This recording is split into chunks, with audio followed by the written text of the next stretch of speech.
This is Bloomberg Businessweek with Massar and Tim Stenovec on Bloomberg Radio. All right, we're going to switch gears a little bit because we have a great guest with us in studio here. I don't know if you've been on Overstock.com today, Tim, but if you load that in, you're going to get redirected to the Bed Bath & Beyond website because Overstock.com is now operating as Bed Bath & Beyond in the U.S. following the rebrand in Canada. And we are joined by the CEO, Jonathan Johnson, in studio. Jonathan, thank you so much for coming in today. I am currently shopping for some mid-century modern products on the website here, but also previously while I was working, I did a video on Bed Bath & Beyond, and the title was Bed Bath and Bankruptcy.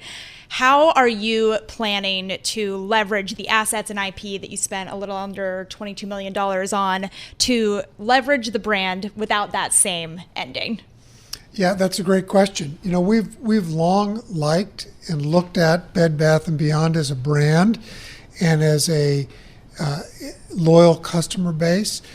We understand its business fell on hard times. Our view is that management can kill companies, but not necessarily brands. And before we purchased the brand, we did some consumer research, and we saw that in the home space, Bed Bath & Beyond was still a top 5 brand, well-known, well-trusted, and associated with home.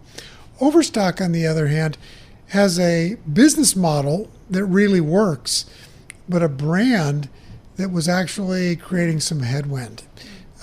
We started 2.5 decades ago as a liquidator, but it's been 20 years since we were a liquidator. And a lot of our customers still were not, and potential customers still were not associating us with home products, home furniture. Sure. They were associating us with liquidation. So we thought, why don't we take our great business model and this great iconic consumer brand that is Bed Bath & Beyond, put them together, and it allows us to really rebrand in a way that's a lot less expensive, a lot less time consuming, hasn't really been done before. And when we did it, started last month in Canada to test it, it really resonated well. So what's the impact on revenue? Well, hard to know just yet. We've been kind of quiet about the impact on revenue in Canada, but it was significant. What is significant? I'm going to be ballpark. I'm going to be very careful not to talk. We had our investor call last week. We didn't talk about it, but something significant enough that we wanted to rush and do this rebrand as soon as possible in the U.S. The going out of business brick and mortar stores just closed this weekend, and we're up and running today. I think that tells you that it's meaningful for us. So I'm curious about the experience that people have shopping at the new Bed Bath & Beyond versus the old Bed Bath & Beyond and versus at Overstock. Is the experience that you're going to get when you visit Overstock's website now goes to Bed Bath & Beyond? Is that a Bed Bath & Beyond experience or is it an Overstock experience? I think it's a mix. And by the way, those customer sets have a lot of overlap in their behavioral demographic. You know, today when you go to that site, it's gone from red, the Overstock customer color, to blue, the Bed Bath & Beyond color. The Overstock logo is still there today. I see it. It's the Rewards Club logo. And it's the Rewards Club logo. We will sunset that over time. We just want our legacy Overstock customer to feel comfortable. The taxonomy and the search will feel very familiar to the Overstock customer. There's a little bit more promotion and prominence to bed, bath, and kitchen products. Sure. So that the Bed Bath & Beyond legacy customer feels comfortable there. But it will really feel like both for a time, but morphing to Bed Bath because that's who we want to become. You've also got the classic tried and true Bed Bath & Beyond coupon offerings advertised at the top of the page.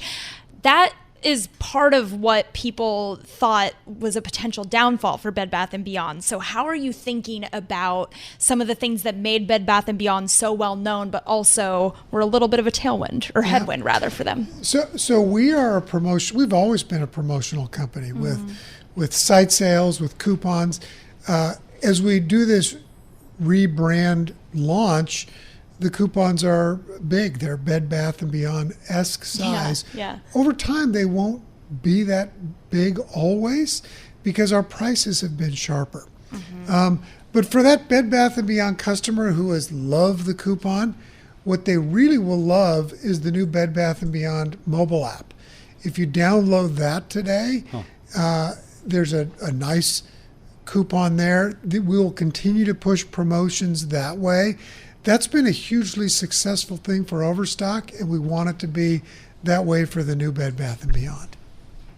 Bricks and mortar strategy. Is there one?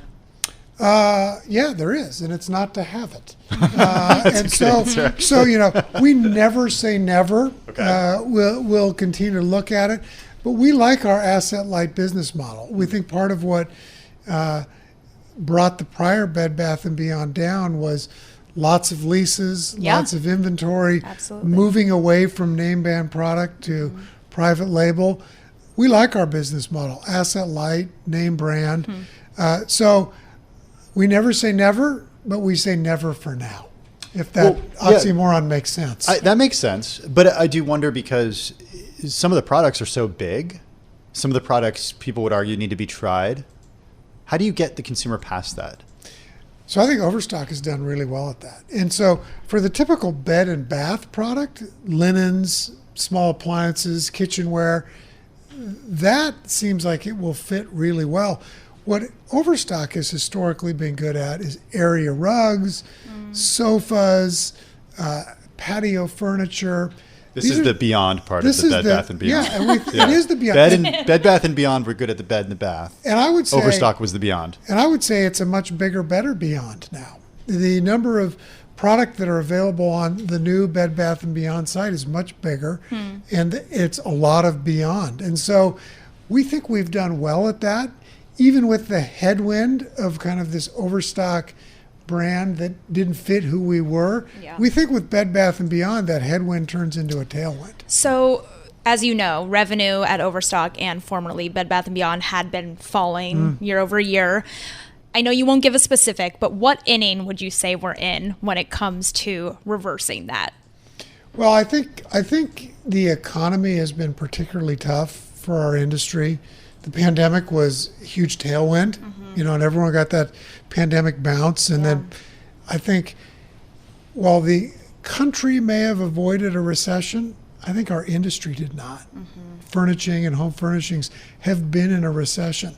I think that's normalizing now to seasonal trends, but it's not back to normal as far as what people are spending their money on. It's still very much experiential. It's going to the Taylor Swift concert. Right. It's doing those kind of things. That will come back, and I think our playing offense during this slower time in our industry cycle, when the cycle comes back, we'll be able to slingshot out bigger and stronger.